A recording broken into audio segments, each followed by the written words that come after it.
बच्चों देखिए, कक्षा 12 के भौतिक शास्त्र में हमें 3 अध्ययन करने हैं। विद्युत का, प्रकाश की तरंगों का और आधुनिक भौतिकी का। तो सबसे पहले हम इसमें विद्युत का अध्ययन करेंगे। तो विद्युत को भी हमने अलग अलग भागों में बांटा है। जैसे स्थिर विद्युत होती है, धारा में बहने वाली विद्युत होती है। उस स्थिर विद्युत के कारण, उस धारा में बहने वाली विद्युत के कारण उससे बहुत से प्रभाव होते हैं। जैसे ऊष्मा का प्रभाव होता है और भी प्रभाव होते हैं। और उस स्थिर विद्युत के कारण, धारा में बहने वाली विद्युत के कारण हम उसके अलग अलग पर्वत बनाकर उसके व्यवहार जान सकते हैं। तो विद्युत में सबसे मूल विद्युत आवेश होता है। विद्युत आवेश किसे कहते हैं?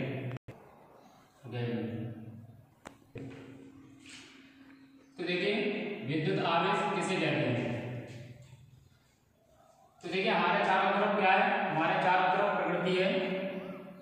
क्या होता है प्रकृति? तो उत्तर है, प्रकृति एक ऊर्जा होती है। प्रकृति हमारे चारों तरफ क्या है? प्रकृति है। और प्रकृति क्या होती है? एक ऊर्जा होती है।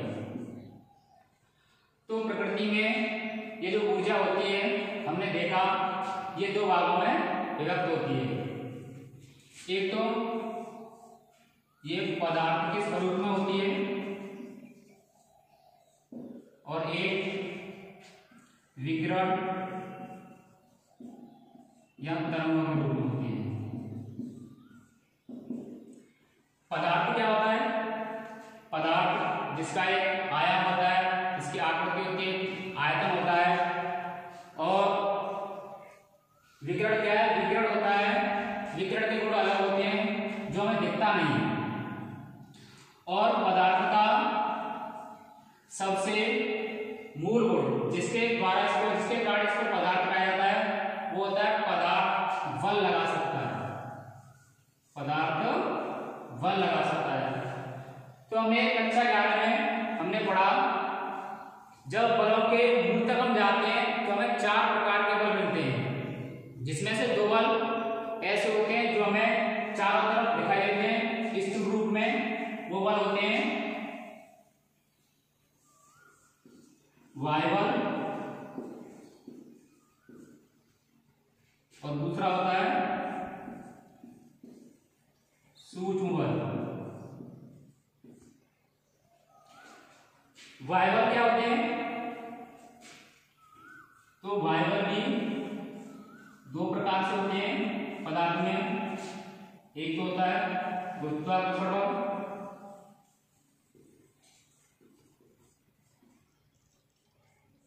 और एक होता है विद्युत चुम्बकीय बल।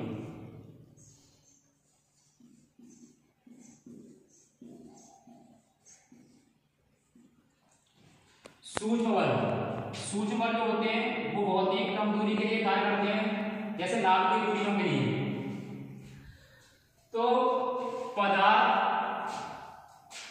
पर जो बल होता है वैसे तो 4 प्रकार से लगता है, लेकिन हम जो मूल रूप में स्थूल रूप में दिखने वाले जो बल होते हैं हमें वो 2 प्रकार से दिखते हैं। एक वायु बल होता है, एक सूक्ष्म बल होता है।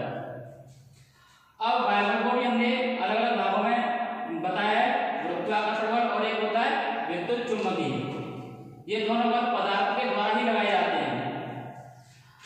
अब बात आती है कि पदार्थ गुरुत्वाकर्षण बल क्यों लगाता है? इसका क्या कारण है कि पदार्थ गुरुत्वाकर्षण बल लगाता है? पदार्थ विद्युत चुम्बकीय अर्थात पदार्थ विद्युतीय बल लगाता है। इसका क्या कारण है?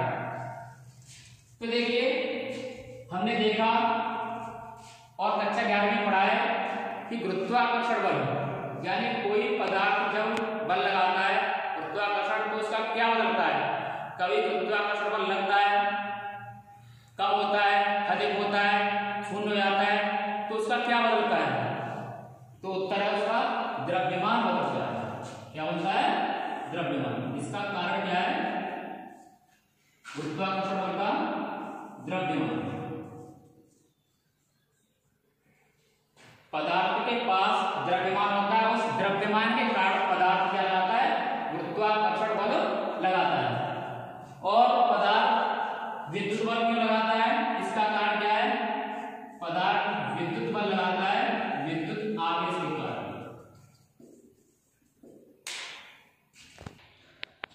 अब देखिए गुरुत्वाकर्षण बल क्या होता है।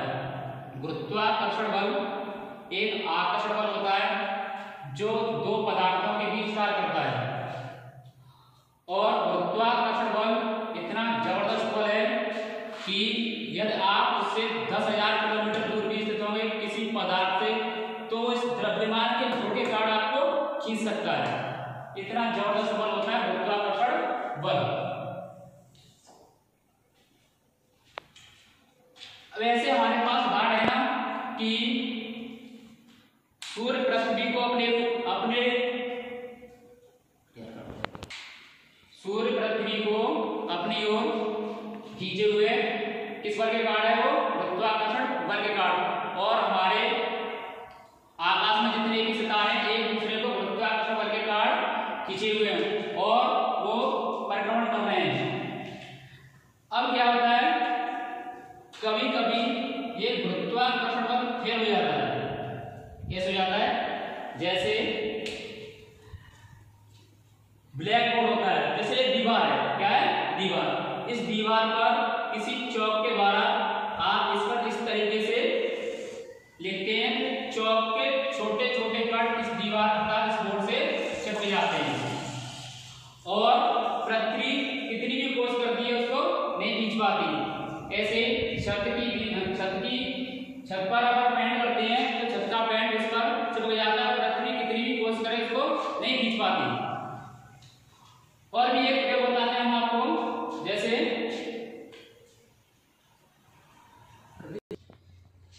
देखिए एक और मैं आपको प्रयोग दिखाता हूं। जैसे ये प्लास्टिक है और इस प्लास्टिक को मैं इस कपड़े से ऐसे करके रगड़ता हूं, रगड़ते और छोटे छोटे दूर के कणों कार के तिनकों के पास लेकर के जाता हूं, तो ये जो प्लास्टिक का टुकड़ा है वो उस कागज के तिनकों को अपनी तरफ खींच लेता है, एक आकर्षित कर लेता है। तो पृथ्वी कितनी भी कोशिश करे उन कणों को अपनी तरफ नहीं खींच पाती और ये इसको इस तरीके से रगड़ते हैं। रगड़ने पर इसको दूर के कणों कागज के तिनकों के पास लेकर के जाते हैं, तो ये प्लास्टिक का टुकड़ा उन तिनकों को अपनी तरफ खींच लेता है। तो हमने सोचा कि ये द्रव्यमान का बल होगा, जो द्रव्यमान का लग रहा है ये वाला, ये भी हो सकता है। क्यों? क्योंकि जो कागज के तिनके हैं, धूल के कण हैं, उनके पास भी द्रव्यमान है और ये प्लास्टिक है इसके पास भी द्रव्यमान है। फिर हमने देखा जब इसको रगड़ते नहीं है, जब इसको उसके पास लेकर के जाते हैं कागज के तिनकों के पास, धूल के कणों के पास, तो ये इनको नहीं खींचता है। तो हमने देखा फिर इसको रगड़ के ले जाते हैं, रगड़ने के बाद देखा तो फिर ये द्वारा से इनको खींचने लगता है कागज के तिनकों को, धूल के कणों को। तो हमने देखा कि ये जो वाला बल है जो इनको धूल के कणों को अपनी तरफ आकर्षित कर रहा है, ये द्रव्यमान का नहीं है। द्रव्यमान का होता तो पहले रगड़ने से पहले लगता है। क्यों? क्योंकि द्रव्यमान धूल के कणों के पास भी है और इसके पास भी, प्लास्टिक के पास भी है। द्रव्यमान का बल होता तो पहले लग जाता। ये बल किसी और तरह का बल है और हमें मिलाकर पदार्थ दो प्रकार का बल लगा सकता है, एक तो द्रव्यमान का लगा सकता है और दूसरा विद्युतीय आवेश के कारण। तो हमने इसको कपड़े से या किसी ऊन के ऊन से, रेशम से रगड़ा और रगड़ के ऐसे हम देखने लगे तो ये छोटे छोटे कणों को अपनी तरफ आकर्षित करने लगा। तो हमने इसका नाम दिया आवेश, चार्ज, कि इसके पास एक ऊर्जा आ गई, किसके द्वारा? घर्षण के द्वारा, रगड़ने के द्वारा। तो इसका नाम आवेश दिया। तो इसका नाम दिया आवेश।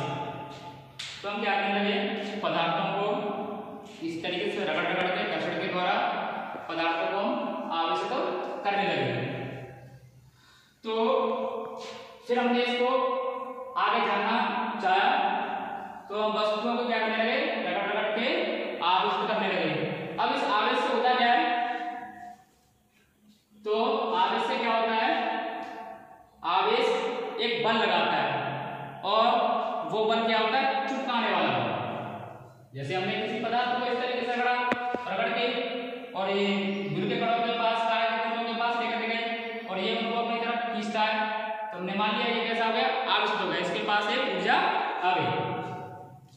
फिर हमने इस आवेश के बारे में और जानना चाहा, तो देखिए ये भी एक प्रयोग है कि एक पदार्थ लिया कांच,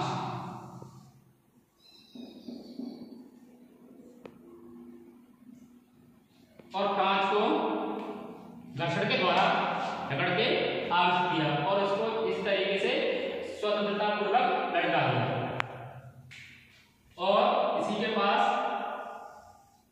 एक दूसरा पदार्थ लिया प्लास्टिक,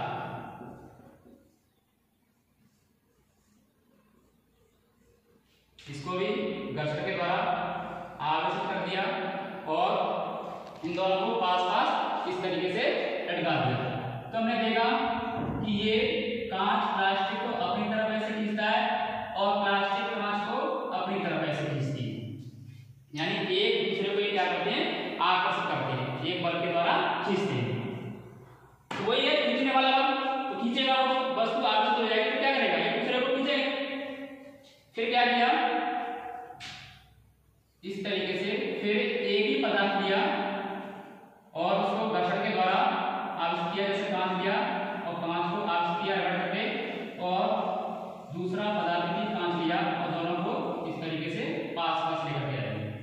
तो हमने देखा कि ये ऐसे दूर चला जाता है, ये ऐसे दूर चला जाता है।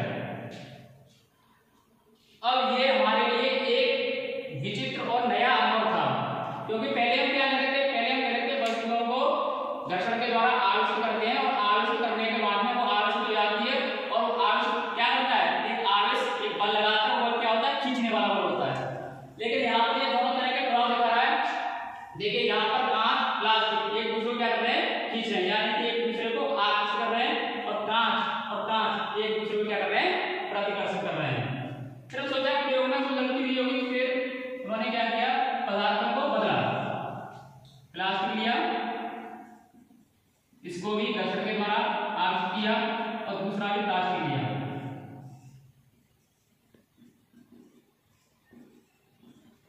इसको भी घर्षण के द्वारा आवेशित किया, तो इनमें भी वही सेम क्रिया हुई, एक दूसरे से प्रतिकर्षित हुई।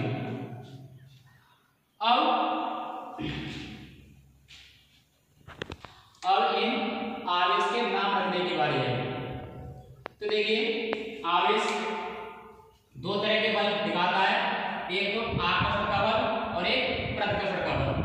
तो इन आवेशों के नाम रखने की बारी है।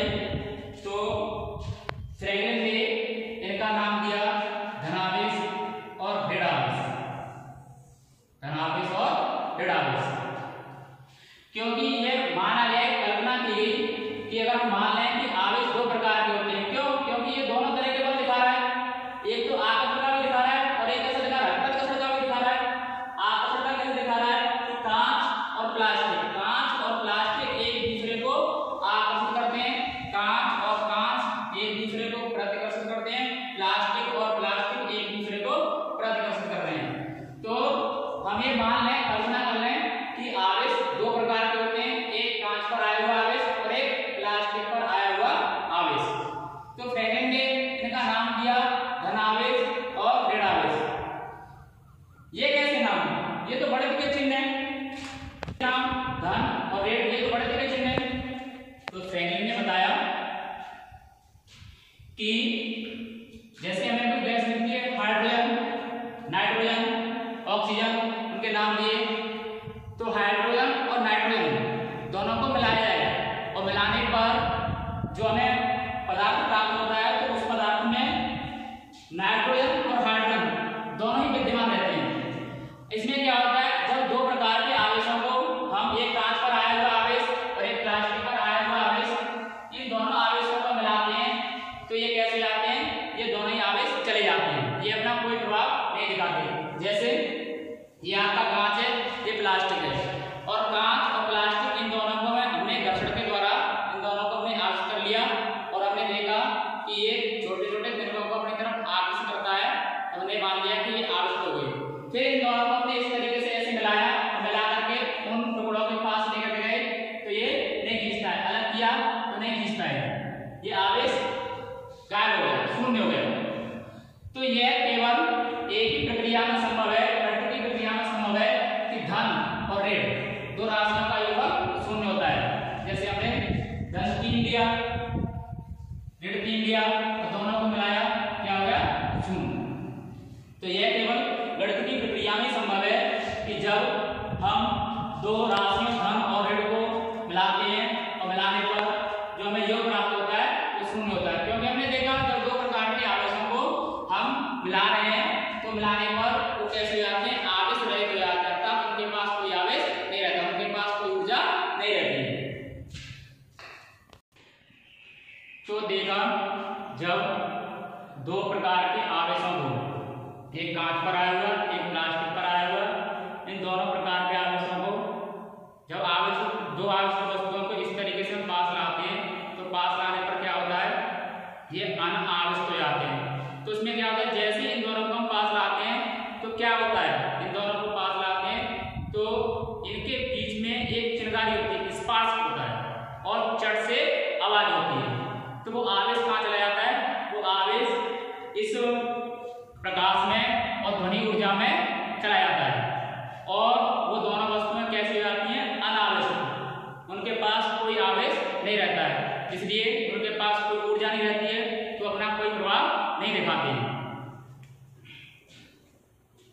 फिर हमने क्या किया कि इस चमक को हमने प्रकृति में देखना शुरू किया, ये चमक कहाँ कहाँ होती है। तो हमने जैसे दो पत्थर लिए, दो पत्थरों को इस तरीके से किया तो उनके बीच में आवाज होती है और क्या होता है? चिंगारी होती है, प्रकाश होता है। और चमक हमने देखा कि बरसात के दिनों में बादलों में चमक होती है। जब दो बादल आपस में टकराते हैं तो टकराने पर क्या होती है? चमक होती है। और उस चमक का नाम हमने पहले से रखा है बिजली, विद्युत। तो इस चमक को और बादलों में होने वाली चमक को मिलाया तो हमने देखा ये चमक जो दो आवेशित वस्तुओं में हो रही है और वो चमक जो दो बादलों के घर्षण के द्वारा हो रही है, ये चमक एक ही है।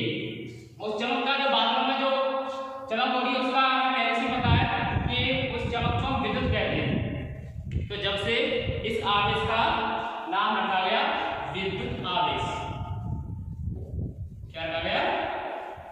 विद्युत आवेश। अब ये विद्युत आवेश करता क्या है? तो देखिए विद्युत आवेश क्या करता है? विद्युत आवेश एक बल लगाता है। क्या लगाता है? तो मैंने आपको थोड़ी देर पहले बताया था कि जो आवेशित वस्तु होती है वो क्या करती है? बल लगाती है। वो बल कैसा होता है? आकर्षण का भी होता है और प्रतिकर्षण का भी होता है। अब थोड़ा सा इसको लिख लेते हैं, विद्युत आवेश क्या होता है। तो देखिए